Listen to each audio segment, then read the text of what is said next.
চোখের চিকিৎসা শেষে থাইল্যান্ড থেকে দেশে ফিরে আবারও অসুস্থ হয়ে পড়েছেন বিএনপি মহাসচিব মির্জা ফখরুল ইসলাম আলমগীর। বর্তমানে তিনি ইউনাইটেড হাসপাতালে ভর্তি রয়েছেন। মঙ্গলবার রাত ১টার দিকে তাকে ইউনাইটেড হাসপাতালে নিয়ে যাওয়া হয়। এর আগে সন্ধ্যায় চিকিৎসা শেষে ব্যাংকক থেকে ঢাকায় ফেরেন তিনি। এরপর গুলশানের বিএনপি চেয়ারপারসনের কার্যালয়ে যান মির্জা ফখরুল। সেখানে রাত 11:30 পর্যন্ত একাধিক দলীয় বৈঠকে অংশ নেন। পরে বাসায় ফিরে কিছুটা অসুস্থ বোধ করলে তাকে হাসপাতালে নিয়ে যাওয়া হয়। এর আগে গত 13ই অগস্ট চোখের চিকিৎসা করাতে ব্যাংককে যান তিনি। বিএনপি মিডিয়া সেল জানিয়েছে, হাসপাতালে ভর্তি থাকলেও এখন সুস্থ আছেন মির্জা ফখরুল।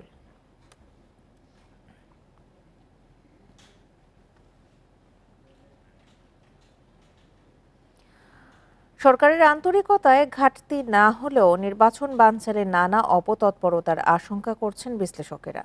এক্ষেত্রে রাজনৈতিক দলগুলোকে যথেষ্ট দায়িত্বশীল থাকার পরামর্শ তাদের।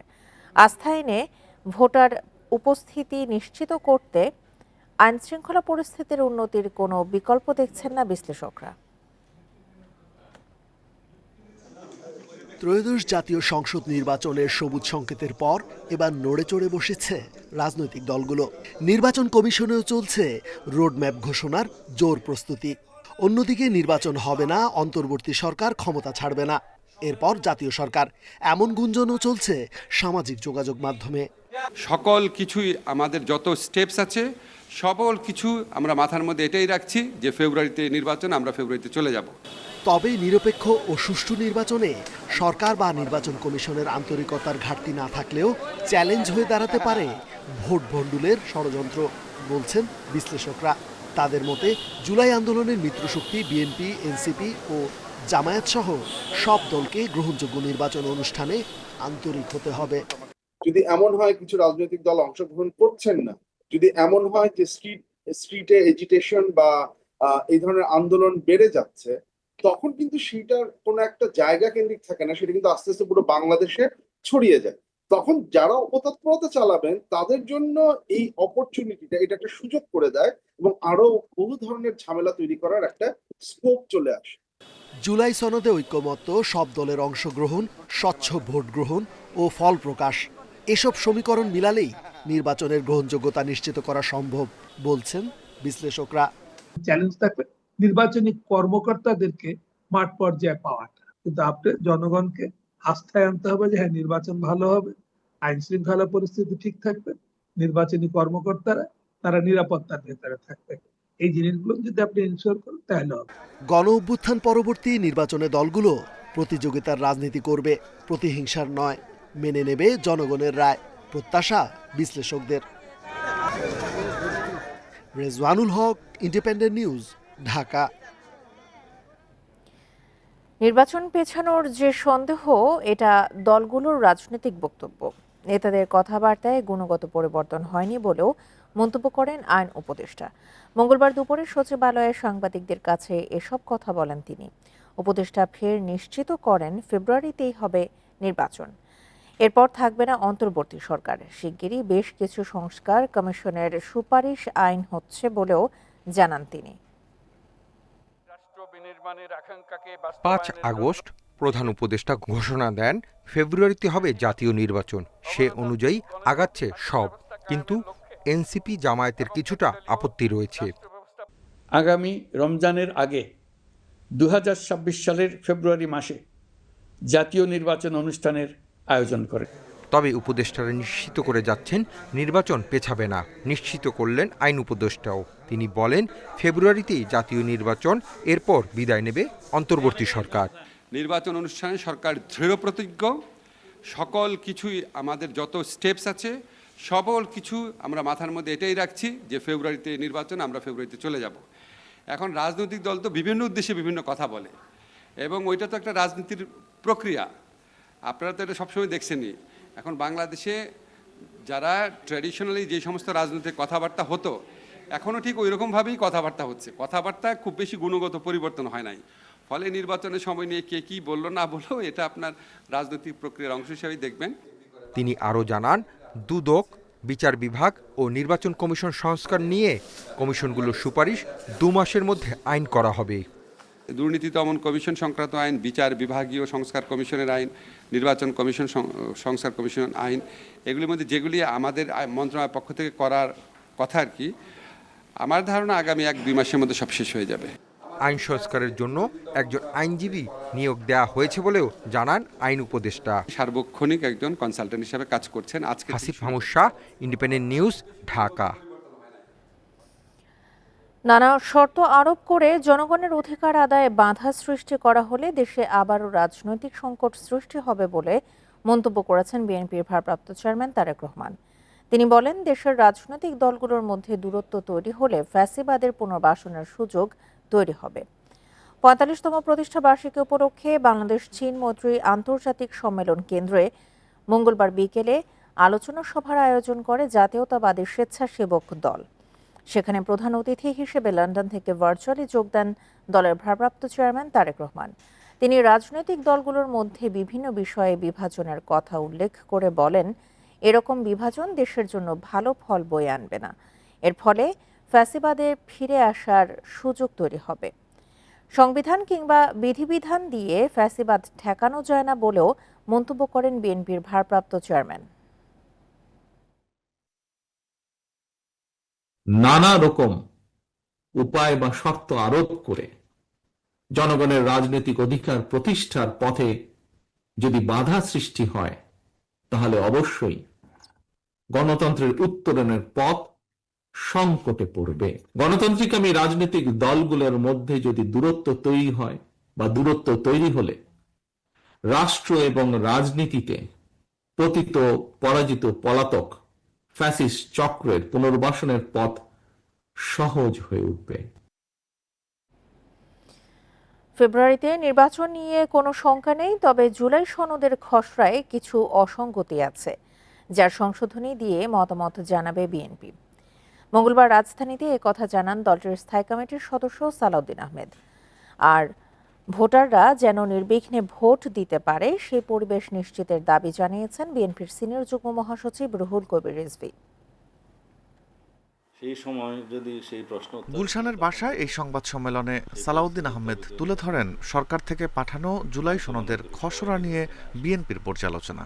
তার মতে, জুলাই সনদ সংবিধানের উপরে রাখা হলে ভবিষ্যতের জন্য খারাপ নজির হবে। কিভাবে এই সমঝোতা দলিলটাকে গ্রহণ করতে পারি, বাস্তবায়ন করতে পারি, সেই চিন্তায় আমাদেরকে করতে হবে। এখন যদি বলা হয় যে এই সমঝোতা দলিলের সবকিছুই সংবিধানের উপরে প্রাধান্য পাবে, তো তাহলে পরে এটা একটা ব্যাড প্রেসিডেন্ট সৃষ্টি হবে ভবিষ্যতের জন্য। তিনি জানান, ফেব্রুয়ারিতে নির্বাচন নিয়ে প্রধান উপদেষ্টার বক্তব্যে আস্থা রাখছে বিএনপি। নির্বাচন আগামী 2026 সালের ফেব্রুয়ারির প্রথমার্ধেই হবে ইনশাআল্লাহ। এটা মাননীয় প্রধান উপদেষ্টা এই সময়সীমাটা ঘোষণা করেছেন, চিঠি দিয়েছেন নির্বাচন কমিশনের প্রস্তুতি প্রায় শেষ পর্যায়ে। ফেব্রুয়ারিতে সুষ্ঠু নির্বাচনের মধ্য দিয়ে গণতন্ত্রে ফিরবে দেশ। স্বেচ্ছাসেবক দলের প্রতিষ্ঠা বার্ষিকীতে জিয়াউর রহমানের সমাধিতে শ্রদ্ধা নিবেদন শেষে এমন প্রত্যাশার কথা জানান দলের সিনিয়র যুগ্ম মহাসচিব রুহুল কবির রিজভী। তিনি বলেন, পুরো জাতি এখন নির্বাচনের রোডম্যাপের অপেক্ষায়। এই নির্বাচন কমিশন এবং অন্তর্বর্তী সরকার একটা অবাধ সুষ্ঠু নির্বাচন ফেব্রুয়ারির মধ্যে দেয় এবং তারা পদক্ষেপ গ্রহণ করলেই আমি মনে করি যে ভোটারদের মধ্যে আস্থা আসবে। এদিকে বিএনপির সাবেক মহাসচিব আব্দুস সালাম তালুকদারের স্মরণ সভায় যোগ দিয়ে দলের স্থায়ী কমিটির সদস্য নজরুল ইসলাম খান নেতাকর্মীদের সংযত আচরণের আহ্বান জানান। সংক্ষিপ্ত বক্তব্যে দেশনেত্রী এবং খালেদা জিয়া আমাদেরকে দিক নির্দেশনা দিচ্ছেন, আমাদের উচিত সেগুলো বিবেচনায় নেওয়া, আমাদের উচিত সেটা অনুসরণ করা। রাজধানীর ডিপ্লোমা ইঞ্জিনিয়ার্স ইনস্টিটিউশনে এই স্মরণ সভায় যোগ দেন প্রয়াত সালাম তালুকদারের মেয়ে সালিমা তালুকদার আরুনি সহ পরিবারের সদস্য। বারবার করে আব্বু বলছিলেন, আপনি কোনো চিন্তা করবেন না। Rifat Alam, independent News, Dhaka. দেশে লুটপাট, চাঁদাবাজি ও অনিয়ম বন্ধে পিআর পদ্ধতির বিকল্প নেই বলে মনে করেন ইসলামী আন্দোলনের আমির মুফতি সৈয়দ মোহাম্মদ রেজাউল করিম। বিচার সংস্কার এবং পিআর পদ্ধতি ছাড়া নির্বাচন হতে দেয়া হবে না বলেও হুঁশিয়ারি দিয়েছেন তিনি। মঙ্গলবার বিকেলে বায়তুল মোকাররমের উত্তর গেটে এক সমাবেশে তিনি আরও বলেন, জুলাই সনদ বাস্তবায়ন ও এর আইনি ভিত্তি নির্বাচনের আগেই হতে হবে। বলেন, দৃশ্যমান সংস্কার ও জুলাই গণহত্যার বিচারের কাজ সম্পন্ন না করেই জাতীয় নির্বাচনের ঘোষণা জনমনে সন্দেহ তৈরি করেছে। বিভিন্ন জরিপের প্রসঙ্গ তুলে তিনি আরও বলেন, বেশিরভাগ মানুষ পিআর পদ্ধতির পক্ষে, তবুও দায়িত্বশীলরা সেটি আমলে নিচ্ছেন না। এ সময় অন্য বক্তারা বলেন, সংস্কার না হলে জুলাই গণ অভ্যুত্থানের প্রয়োজন ছিল না।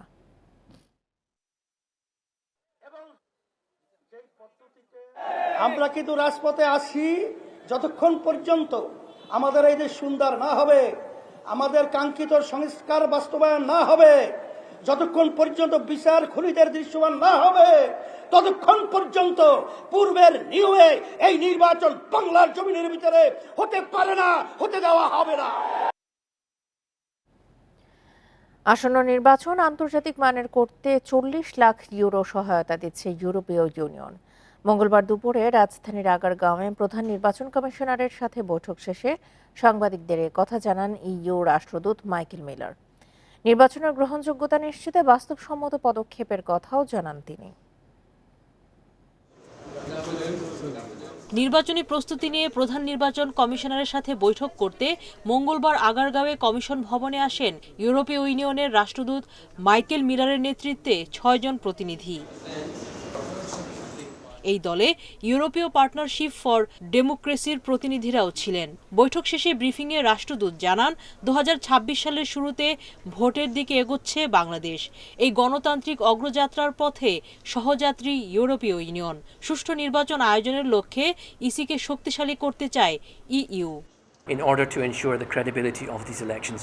আজ আমি বিশেষভাবে এসেছি বাংলাদেশ নির্বাচন কমিশনকে জানাতে যে ইউরোপীয় ইউনিয়ন 4 মিলিয়ন ইউরোর বেশি সহায়তা দেবে, যাতে বাংলাদেশ আন্তর্জাতিক মান বজায় রেখে নির্বাচন করতে পারে। এটি একটি অত্যন্ত ফলপ্রসূ বৈঠক। আসন্ন নির্বাচন হবে আন্তর্জাতিক মানের, আশা ইইউর।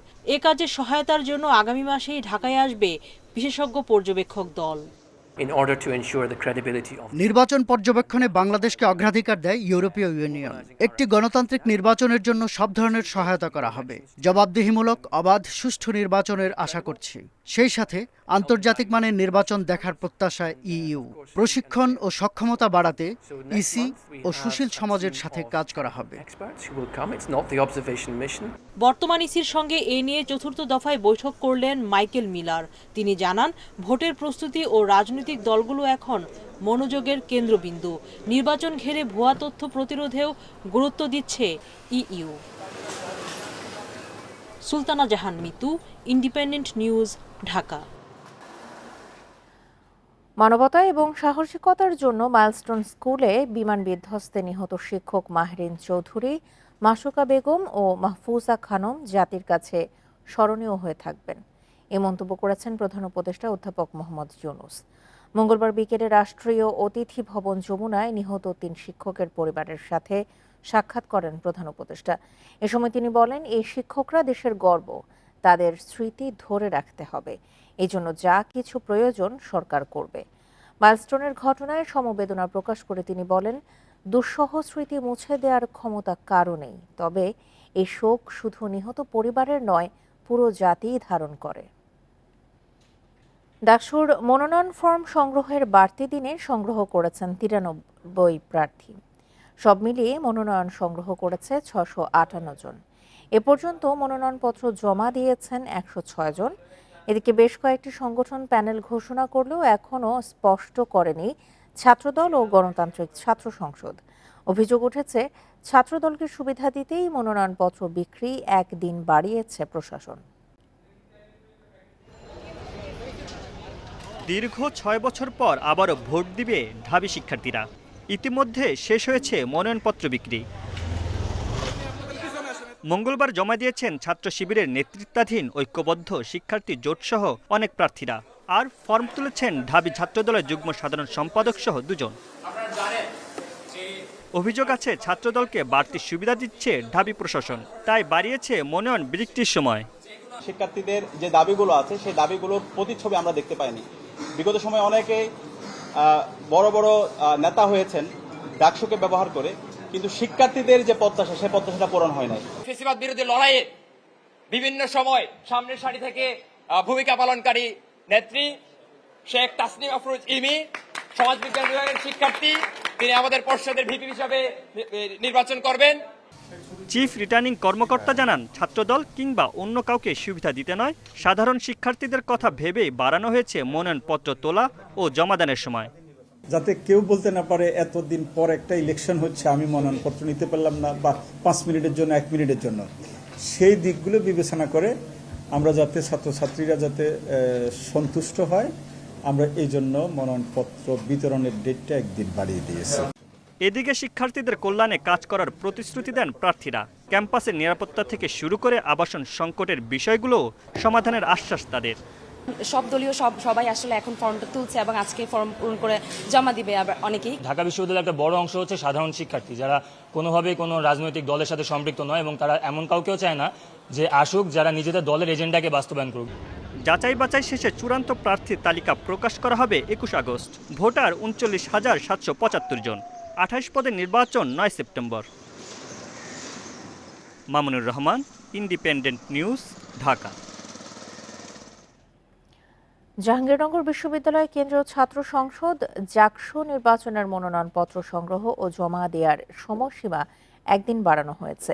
সোমবার রাতে জাকসু নির্বাচন কমিশনের জরুরি বৈঠকে এই সিদ্ধান্ত হয়। নতুন সময়সূচি অনুযায়ী 21 আগস্ট দুপুর 2টা পর্যন্ত মনোনয়নপত্র সংগ্রহ ও বিকেল 4টা পর্যন্ত মনোনয়নপত্র জমা দেওয়া যাবে।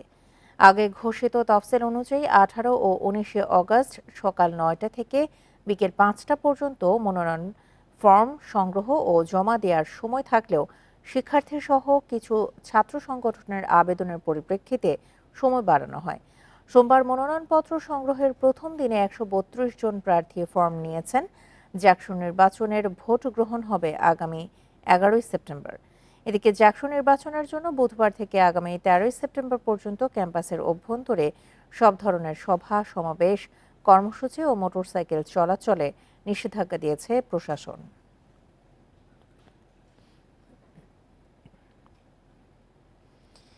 শুল্ক নিয়ে জটিলতা কেটে যাওয়ায় দিনাজপুরের হিলি স্থলবন্দর দিয়ে আমদানির চাল খালাস শুরু হয়েছে।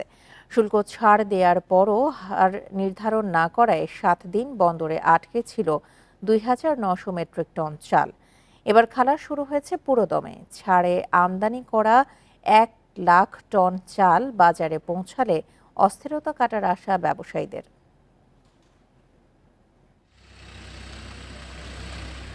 প্রায় 4 মাস বন্ধের পর হিলি স্থলবন্দর দিয়ে ভারত থেকে চাল আমদানি শুরু হয় গত মঙ্গলবার থেকে। সোমবার পর্যন্ত 88টি ট্রাকে 3,859 মেট্রিক টন চাল আমদানি হয়। কিন্তু শুল্ক জটিলতায় তা খালাস করা যাচ্ছিল না। আমদানিকারকরা বলছেন, বাজারে অস্থিরতা নিয়ন্ত্রণে চাল আমদানিতে শুল্ক ছাড়ের ঘোষণা দেয় সরকার, কিন্তু হার নির্ধারণ না হওয়ায় দেখা দেয় জটিলতা। শেষ পর্যন্ত সোমবার কাস্টমসের সার্ভারে শুল্ক নির্ধারণ করে দেয়া হয়। আগের 63% থেকে কমিয়ে 2% আনা হয়েছে। গত 6-7 দিন থেকেই চাল আমদানি হয়েছে। ডিউটিটা কনফার্ম ছিল না, কয় পার্সেন্ট ডিউটি হবে দেখায় আমরা বিদায় বেচতে পারতেছিলাম না। চালগুলো এই নিত্য প্রয়োজনীয় পণ্য ছাড় করে বাজারে দেব, তখন চালের দাম অবশ্যই কম আসবে। দেখা যাবে যে আজকে তেমন হবে না, কাল থেকে মোটামুটি বাজারের ভিতরে চলে যাবে চালগুলো। কাস্টমস কর্মকর্তারা জানান, মঙ্গলবার বিকেল থেকে পুরোদমে শুরু হয়েছে লোড আনলোড। রেগুলেটেড ডিউটি অব্যাহতি প্রদান করা হয়েছে এবং আমরা এসআই কোটাতে M42 দেওয়ার ফলে অগ্রিম আয়কর 2% হারে শুল্কায়ন করে আমরা এই মুহূর্তে পণ্যগুলো শুল্কায়ন করছি। বিশেষ ছাড়ে হিলি স্থলবন্দর দিয়ে 1 লাখ টন চাল আমদানির সুযোগ দেওয়া হয়েছে ব্যবসায়ীদের।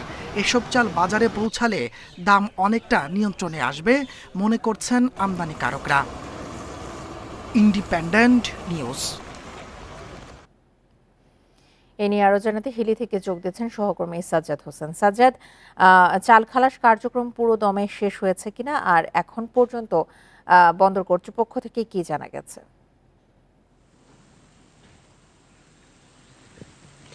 জি, আপনি জানেন যে দেশের চালের বাজারের ঊর্ধ্বমুখী হওয়ার কারণে খাদ্য মন্ত্রণালয় বেসরকারি পর্যায়ে কিন্তু চাল আমদানির সিদ্ধান্ত নেয়। তারই প্রেক্ষিতে কিন্তু আমরা দেখি যে 9 আগস্ট দেশের প্রায় 242 জন আমদানিকারককে 5 লক্ষ টন কিন্তু চাল আমদানির সুযোগ দেওয়া হয়। তারই প্রেক্ষিতে কিন্তু 11 আগস্ট হতে হিলি স্থলবন্দর দিয়ে কিন্তু চাল আমদানি শুরু হয়। শুরু হওয়ার পর আমরা দেখি যে একটি শুল্ক জটিলতার কারণে চালগুলো কিন্তু খালাস হচ্ছিল, যার কারণে কিন্তু ব্যবসায়ীরা কিন্তু একটা দুশ্চিন্তার মধ্যে ছিলেন। অবশেষে 7 দিন পর সেই কিন্তু চাল গতকাল বিকেলের পর থেকে কিন্তু খালাস শুরু হয়েছে। আপনি জানেন যে চালের যে বাজার সেটি কিন্তু ঊর্ধ্বমুখী হওয়ার কারণেই কিন্তু চাল আমদানির সিদ্ধান্ত নেয় সরকার। তো আমরা গতকালই কিন্তু কাস্টমস কর্মকর্তাদের সঙ্গে কথা বলেছিলাম যে গত 7 দিন চালগুলো যে আটকে ছিল বন্দরে সেটি কেন খালাস দেওয়া হয়নি। তো তারা বলছিলেন যে আসলে যেটা ট্যাক্স বা শুল্ক সেটি কিন্তু নির্ধারণ করা হয় এসআই কোটা এবং সার্ভারে, সেটি কিন্তু বিগত 7 দিনে না আসার কারণে তারা কিন্তু ট্যাক্স আদায় করতে পারেননি। সোমবার বিকেলের পর যখন সরকার এসআই কোটা ওয়ার্ল্ডে এই ট্যাক্সটি নির্ধারণ করে দেয়, তারপর থেকে মূলত চাল খালাসের যে কার্যক্রম সেটি কিন্তু শুরু হয়। আমরা দেখেছি যে গতকাল বিকেলের পর থেকে কিন্তু চাল পুরোপুরি কিন্তু খালাস শুরু হয়েছে এবং প্রায় কয়েকদিনে 88 ট্রাক কিন্তু চাল আমদানি হয়েছিল। তার মধ্যে কিন্তু আমরা দেখেছি কালকে 20 থেকে 25 ট্রাক খালাস হয়েছে এবং আজকে কিন্তু খালাস প্রক্রিয়া কিছুক্ষণ পর হয়তো শুরু হবে। এখানে আপনাকে একটি তথ্য জানিয়ে রাখি যে গতকালকে কিন্তু প্রায় 75 ট্রাক কিন্তু চাল আমদানি হয়েছে। অর্থাৎ দিন দিন যে চালের আমদানি সেটা কিন্তু হিলি স্থলবন্দর দিয়ে বাড়ছে। আর যদি চালের আমদানিটা যদি এভাবে স্বাভাবিকভাবে যদি বাড়ে এবং এই চালগুলো যখন বাজারে যাবে এমনিতে কিন্তু চালের বাজার কিছুটা কমে আসবে। একটি বিষয় যে চালের যে বাজারটি গতকালকে আমরা দেখেছি যে চিকন সম্পা কাটারি সেটি কিন্তু 70 থেকে 71 টাকা কিন্তু বিক্রি হয়েছে কেজি, যেটি কিন্তু আমরা কয়েকদিন আগেও বাজারে দেখেছিলাম যে প্রায় 80 টাকা কেজি কিন্তু বিক্রি হয়েছিল। অর্থাৎ এই আমদানি খবরে কিন্তু চালের দাম কিছুটা কমতে শুরু করছে। আর এটি যখন পুরোপুরি আমদানি শুরু হবে এমনিতে চালের বাজার কিছুটা কমে আসবে। তো এই ছিল হিলি থেকে সর্বশেষ অবস্থা। হিলি থেকে জানাচ্ছিলেন আমাদের সহকর্মী। গৃহকর নিয়ে তৈরি হওয়া সংকট নিরসনে যৌথ জরিপ কমিটি গঠন করেছে চট্টগ্রাম বন্দর ও সিটি কর্পোরেশন। এই কমিটি উভয় সংস্থার দাবি পর্যালোচনা করে নতুন করে গৃহকর নির্ধারণ করবে। এর আগে চলতি অর্থবছরে সিটি কর্পোরেশনের 160 কোটি টাকা দাবির বিপরীতে 45 কোটি টাকা পরিশোধের কথা জানিয়েছিল বন্দর কর্তৃপক্ষ। কর পুনর্মূল্যায়নের মাধ্যমে 2016-17 অর্থ বছরে চট্টগ্রাম বন্দরের জন্য 1 বছরের গৃহকর 160 কোটি টাকা ধরেছিল সিটি কর্পোরেশন। কিন্তু মেয়র রেজাউল করিমের সময়ে বন্দরের আবেদনে কর নামিয়ে আনা হয় 45 কোটি টাকায়। তবে বর্তমান মেয়র এই ছাড় দিতে নারাজ। চলতি অর্থ বছরের 160 কোটি এবং আগের বকেয়া 17 কোটি টাকা পরিশোধে বন্দরকে চিঠিও দেয় সিটি কর্পোরেশন। 7-8 টন ধারণ ক্ষমতা রাস্তায় 40, 50, 60, 70, 80 টন বন্দরের যে গাড়িগুলো চলছে, অন্য অন্য শিল্প প্রতিষ্ঠানের গাড়িগুলো চলছে, যার কারণে আজকে আমার রাস্তাঘাট ধ্বংস হয়ে যাচ্ছে এবং আমার ন্যায্য মাসুল জনগণের জন্য সেটা আমি অবশ্যই আদায় করে নেব। পাল্টা চিঠিতে গৃহকর 45 কোটি টাকা জানিয়ে বন্দর বলছে তারা আরও 55 কোটি টাকা অগ্রিম পরিশোধ করে রেখেছে।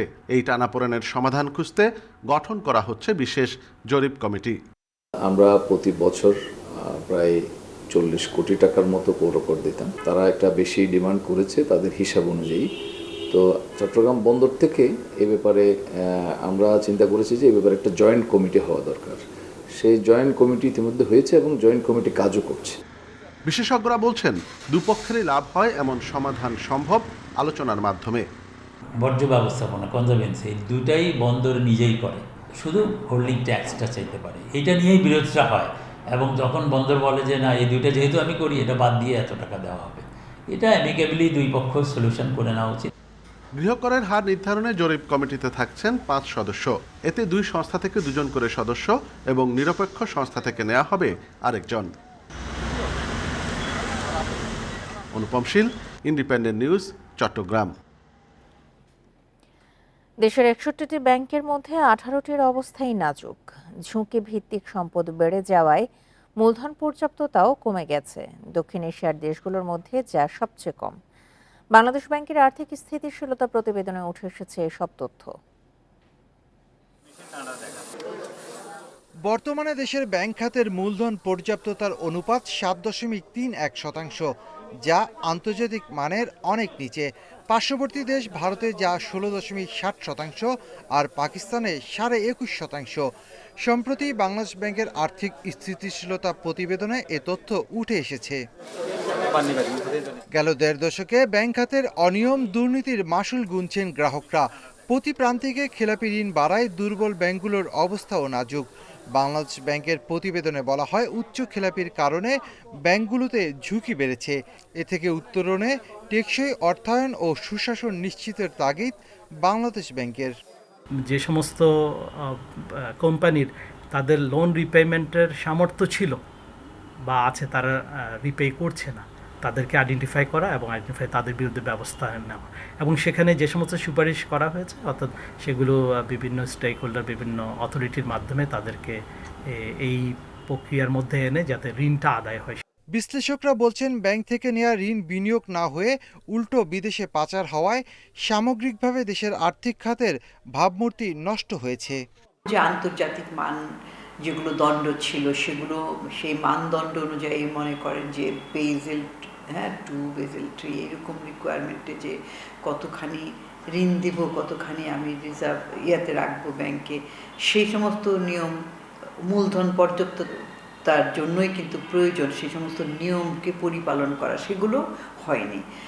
ব্যাংক খাতে গ্রাহকদের আস্থা ফিরিয়ে আনতে ইচ্ছাকৃত খেলাপিদের চিহ্নিত করে আইনের মাধ্যমে দৃষ্টান্তমূলক শাস্তি দেওয়ার পরামর্শ বিশ্লেষকদের।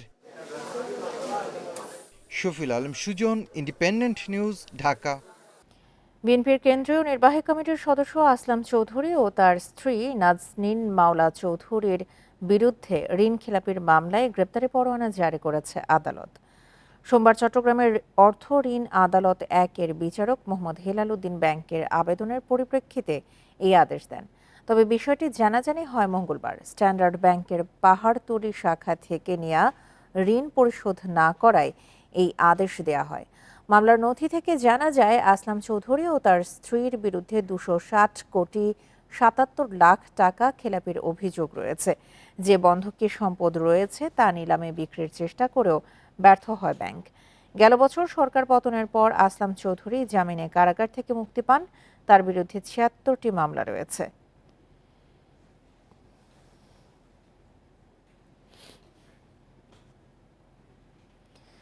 সারা দেশে চলমান বৃষ্টির পর মশার বংশবৃদ্ধি রোধ করতে না পারলে ডেঙ্গুর ভয়াবহতা আগামীতে আরও বাড়বে, এমনটাই আশঙ্কা জনস্বাস্থ্যবিদদের। জমে থাকা বৃষ্টির পানিতে ডেঙ্গুর বিস্তার বাড়ে। বৃষ্টির পানি যেসব জায়গায় জমে আছে সেগুলো পরিষ্কারে স্থানীয় সরকার, স্বাস্থ্য অধিদপ্তর সহ সকলকে সমন্বিত উদ্যোগ নেওয়ার আহ্বান। সারা দেশেই প্রখর রোদ আর ভ্যাপসা গরমের মাঝে ঝরছে বৃষ্টিও। হালকা থেকে মুষলধারে বৃষ্টিতে অনেক জায়গায় জমে থাকছে পানি। জমে থাকা স্বচ্ছ পানিতেই এডিস মশা জন্মায়। এ কারণে ডেঙ্গুর উপদ্রব আরও বাড়ার শঙ্কা করছেন বিশেষজ্ঞরা। বর্তমানে যে তাপমাত্রা ও আর্দ্রতা রয়েছে তা এডিসের প্রজননের সবচেয়ে সহায়ক। ডেঙ্গু মস্কিটোর জন্য সবচেয়ে ফেভারেবল টেম্পারেচার কিন্তু 25 to 30 ডিগ্রি সেলসিয়াস। যদিও এরা কিন্তু 17 থেকে 35 ডিগ্রি সেলসিয়াসের মধ্যে ব্রিডিং হতে পারে, কিন্তু most favourable 25 to 30 degree Celsius. Other than that, যেটা ডেঙ্গু মশার ব্রিডিংয়ের জন্য 70 to 100% যে হিউমিডিটি, এটা খুবই ফেভারেবল। আমাদের এখন যে সিজনটা রয়েছে সেটা কিন্তু অলমোস্ট 90 to 100% আমাদের সাধারণত হিউমিডিটি থাকে। গত বছরের সেপ্টেম্বর থেকে নভেম্বর 3 মাসে ডেঙ্গু আক্রান্ত হয় প্রায় ৭৯,০০০, যেখানে 2024 সাল জুড়ে মোট আক্রান্ত ছিল 1,01,000। জমে থাকা বৃষ্টির পানিতে মশার বিস্তার রোধ চ্যালেঞ্জের, বলছেন জনস্বাস্থ্যবিদরা। সমন্বিত উদ্যোগ না নিলে এবারও আক্রান্ত ও মৃত্যু দুইই বাড়তে পারে। বৃষ্টি যখন চলছে তার মধ্যে কিন্তু আমরা দেখছি অনেক ডেঙ্গু রোগী মৃত্যুও হচ্ছে। এখন বৃষ্টি থেমে যাবে, বিরতি হবে 7 দিন 15 দিন, তখন কিন্তু রোগীর সংখ্যা আরও বাড়বে। এবং এই একদম বৃষ্টি শেষ হওয়ার পরে অন্ততপক্ষে 2 মাস আমাদের ডেঙ্গুর উপদ্রব সহ্য করতে হবে। সেপ্টেম্বর থেকে ৩ মাস বিশেষ কর্মপরিকল্পনা নেওয়া হচ্ছে বলে জানায় স্থানীয় সরকার মন্ত্রণালয়। এবছর এ পর্যন্ত সারা দেশে হাসপাতালে ভর্তি হয়েছে ২৭,০০০ ডেঙ্গু রোগী, আর মৃত্যু শতাধিক। Buddhadeb Kundu, independent News, Dhaka. পাটের ভালো উৎপাদনের পরও দাম নিয়ে দুশ্চিন্তায় চাষিরা। বীজ, সার, কীটনাশক ও শ্রমিকদের মজুরি বৃদ্ধির কারণে উৎপাদন খরচ বেড়েছে কয়েক গুণ। এতে উৎপাদন খরচের তুলনায় দেখা দিয়েছে লোকসানের শঙ্কা। তবে কৃষি বিভাগ বলছে, মান ভালো হলে মিলবে ভালো দামও।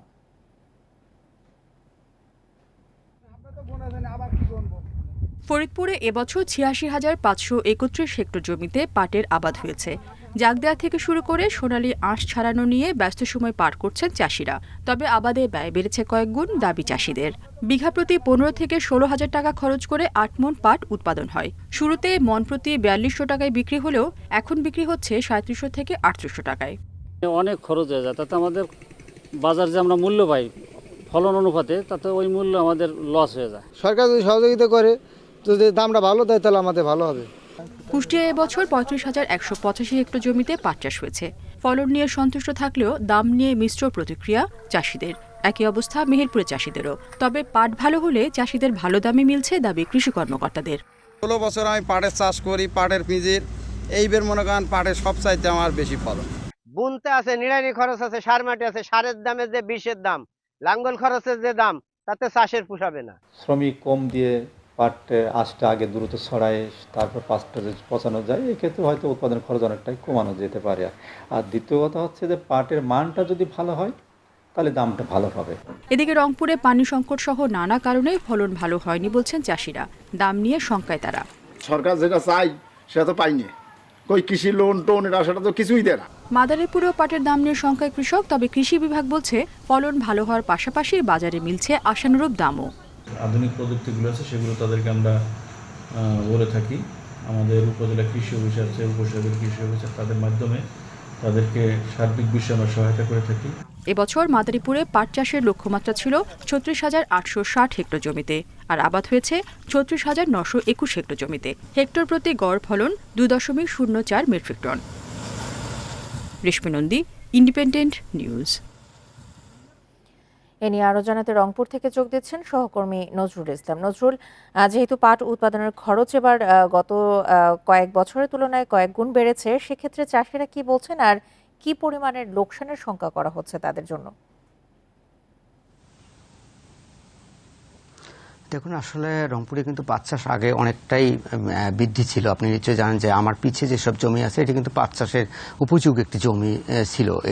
এই জমিগুলোতে কিন্তু পাট চাষ করা হতো। এটি কিন্তু এখন বন্ধ করে বিভিন্ন ফসল কিন্তু তারা চাষ করছেন। এই জমিতে আপনি নিশ্চয়ই দেখতে পাচ্ছেন যে পিছে যে জায়গাটা রয়েছে, এখানে কিন্তু পাট যে পচানোর যে ব্যবস্থা, সেটি কিন্তু করছেন চাষিরা। কিন্তু পাট ধোয়ার যে বিষয়টি, সেটি কিন্তু তারা করছেন। এখন একটু আগে কিন্তু এখানকার চাষিদের সাথে আমার কথা হয়েছে। তারা যেমনটি জানিয়েছেন যে আগের তুলনায় পাটের যে কীটনাশক ব্যবহার, তারপর শ্রমিকদের যে তাদের যে দাম, সেটি কিন্তু বৃদ্ধি হওয়ার কারণে কিন্তু পাট চাষ থেকে কিন্তু চাষিরা মুখ ফিরিয়ে নিয়েছে। কারণ তারা বলছেন যে পাট চাষ করলে তাদের লোকসান গুনতে হয়। কারণ এখন বাজার মূল্য কিন্তু পাটের অর্থাৎ ৩৫০০ থেকে ৪,০০০ টাকা, কিন্তু তারপরে তাদের অর্থাৎ এই দাম দিয়ে তাদের পোষাচ্ছে না, এবং তারা এই দাম দিয়ে তাদের একেবারেই লোকসান তাদের গুনতে হচ্ছে। কারণ ১ বিঘা মাটিতে পাট কিন্তু উৎপাদন করা হয়, অর্থাৎ পাট যেটি ফলন হয় সেটি হচ্ছে ৭ থেকে ৮ মণ, কিন্তু সেটি তাদের লোকসান গুনতে হয়। এই কারণে তারা কিন্তু পাট চাষ থেকে ফিরে যাচ্ছে। তবে যারা কৃষক রয়েছে, তারা কিন্তু একেবারেই দাবি করছেন যে যদি পাটের দাম বৃদ্ধি হয় এবং কীটনাশকের দাম যদি কমে যায়, তাহলে সেক্ষেত্রে তারা পাট চাষে আবার ফিরে যাবে। এটি আসলে বলছেন কৃষকরা। তবে কৃষি অফিসের সাথে আমার কথা হয়েছে, কৃষি অফিস বলছেন যে যদি পাটের মান ভালো হয় কিংবা পাটের যে অর্থাৎ রং সেটি যদি ভালো হয়, তাহলে পাটের দাম বৃদ্ধি পাবে এবং পাটের যে চাহিদা সেটি বেড়ে যাবে। সেক্ষেত্রে তারা দাম বেশি ভালো পাবে। সেক্ষেত্রে কৃষকদের কোনো ধরনের জটিলতা হবে না, সেটি বলছেন। আসলে বিভিন্নভাবে আমরা যেটা জেনেছি যে রংপুর অঞ্চলে কিন্তু যে পাট চাষগুলো হচ্ছে, বিভিন্ন জায়গাতে আমরা দেখেছি যে রংপুর, গাইবান্ধা, দিনাজপুর, পঞ্চগড়, ঠাকুরগাঁও সব জায়গাতেই তারা চাষিদের কিন্তু একই কথা হচ্ছে। বাজার মূল্য হিসেবে তাদের যে পাট চাষ করা হচ্ছে, সেটি কিন্তু তাদের এই দাম দিয়ে তাদের কোনো ধরনের তাদের যে লাভ, সেটি কিন্তু হচ্ছে না। সেক্ষেত্রে তারা পাট চাষ থেকে ফিরে যাচ্ছে, পাট চাষ একেবারে করতে যাচ্ছে না। পানির সংকট পাটটাও সংকট দেখা দেয় যে সময় পাট আসে অর্থাৎ জমিতে সেই সময়। কিন্তু এখন কিন্তু কিছুটা হলেও পাটের যে পচনের যে বিষয়টি সেটি কিন্তু তারা করতে পারছেন। তারা কিন্তু পাট ধোয়ার ব্যবস্থা করছেন, সে এই ধোয়ার পরে কিন্তু তারা বাজারজাত করবেন, শুকানোর ব্যবস্থা আছে। সব মিলে দেখা যায় 1 বিঘা মাটিতে পাট চাষ করে তাদের খরচা হয় 18 থেকে 20 হাজার টাকা, কিন্তু সেটি কিন্তু পাট বিক্রি করা হয় তার মূলত 15 থেকে 16 হাজার টাকা। সেক্ষেত্রে এই পাট চাষ থেকে কৃষকরা মুখ ফিরিয়ে নেওয়ার যে বিষয়টি সেটি তারা করছেন। এই ছিল আসলে আমরা পাট চাষ নিয়ে সর্বশেষ। রংপুর থেকে পাট চাষের সবশেষ তথ্য নিয়ে জানাচ্ছিলেন সহকর্মী নজরুল ইসলাম। রাজশাহী হাইটেক পার্কে জায়গা বরাদ্দ নেওয়ার পরও কার্যক্রম শুরু করতে পারেনি 6 প্রতিষ্ঠান। এসব প্রতিষ্ঠানের বরাদ্দ বাতিল করেছে কর্তৃপক্ষ। এছাড়া নানা অনিয়মে কর্মমুখর হতে পারছে না পার্কটি। তবে স্টারলিংক, অগ্নি সিস্টেমস সহ কয়েকটি বড় প্রতিষ্ঠান জায়গা বরাদ্দ নেওয়ায় নতুন আশা তৈরি হয়েছে। এসব প্রতিষ্ঠান কাজ শুরু করলে আগামী বছরের শুরুতেই হাইটেক পার্কের চিত্র বদলে যাবার আশা কর্তৃপক্ষের। তথ্য প্রযুক্তি খাতের উন্নয়নে রাজশাহী হাইটেক পার্কের যাত্রা শুরু 2020 সালে। 31 একর জায়গায় গড়ে ওঠা 2টি ভবনে কাজ শুরু করেছে বিভিন্ন প্রতিষ্ঠান। তবে নানা কারণে পূরণ হচ্ছে না কাঙ্ক্ষিত লক্ষ্য। উদ্যোক্তারা বলছেন, স্থানীয় শিক্ষার্থীরা এই খাতের জন্য বেশ সম্ভাবনাময়। তবে দক্ষ লোকবল তৈরি করতে না পেরে হোঁচট খাচ্ছে তথ্য প্রযুক্তি খাতের অনেক উদ্যোগ। দক্ষ লোকবল তৈরি করার জন্য যে প্রতিষ্ঠানগুলো রাজশাহীতে কাজ করে তারা ঠিক ওইভাবে দক্ষ করে তুলতে পারে না। কারণ কি, তাদের অভিজ্ঞতার একটা ঘাটতি আছে। আমাদের এক্সপেকটেশনটা থাকে যে কেউ যেন বেসিকটুকু শিখে আসে, সে যেন ট্রেনেবল হয়। তাকে আমি হায়ার করার পর 3 মাস বা 6 মাস ইনভেস্ট করে আমি আমার প্রোডাকশন লেভেলে নিয়ে আসার জন্য যা করা লাগে সেটা আমরা করে নিব। এরই মধ্যে প্রকল্পের ঝিমিয়ে পড়া অবস্থার পরিবর্তন করতে 6টি ব্যর্থ প্রতিষ্ঠানের বরাদ্দ বাতিল করেছে কর্তৃপক্ষ। তাদের কাঙ্ক্ষিত সময়ের মধ্যে তারা তাদের ব্যবসায়িক কার্যক্রম শুরু না করার কারণে আমরা তাদের 5 থেকে 6টি প্রতিষ্ঠানের আমরা বরাদ্দ বাতিল করেছি। এই বাতিল করার পর আবার আমরা নতুনভাবে বরাদ্দ দিয়েই আবার কর্মচাঞ্চল্যময় পরিবেশ তৈরি করছি। বিশেষজ্ঞরা বলছেন, হাইটেক পার্কে ভালো মানের প্রতিষ্ঠান যুক্ত হলে কাজের পরিবেশ উন্নত হবে। ভালো প্রতিষ্ঠানকে নিয়ে আসার ব্যাপারে ভূমিকা রাখতে পারি, তাহলে আমার মনে হয় যে আমরা যে লক্ষ্য নিয়ে এটা করেছিলাম সেটা অর্জিত হবে আমাদের। 343 কোটি টাকায় নির্মিত এই হাইটেক পার্কে 14,000 মানুষের কর্মসংস্থানের লক্ষ্য থাকলেও শেষ পর্যন্ত সেটি সম্ভব হবে কিনা তা নিয়ে দেখা দিয়েছে সংশয়। বিপুল সংখ্যক মানুষের কাজের সুযোগ হবে এমন প্রতিশ্রুতি দিয়েই পদ্মা নদীর পাড়ে এই হাইটেক পার্ক গড়ে উঠেছে। তবে এখন পর্যন্ত এটি সেভাবে কর্মমুখর হয়নি। কবে নাগাদ এটি জমজমাট হয়ে উঠবে, মানুষের বিপুল সংখ্যক মানুষ এখানে কাজ পাবে, তারও সঠিক কোনো উত্তর নেই কারো কাছেই। Ahsan Habib Apu, independent news, Rajshahi. আর এই ছিল এখনকার মতো ইন্ডিপেন্ডেন্ট সংবাদে। ইন্ডিপেন্ডেন্ট টেলিভিশনের সব খবর আরও বিস্তারিত জানতে চোখ রাখুন ফেসবুক, ইউটিউব এবং এক্সে। ধন্যবাদ সবাইকে আমন্ত্রণ পরের আয়োজনে।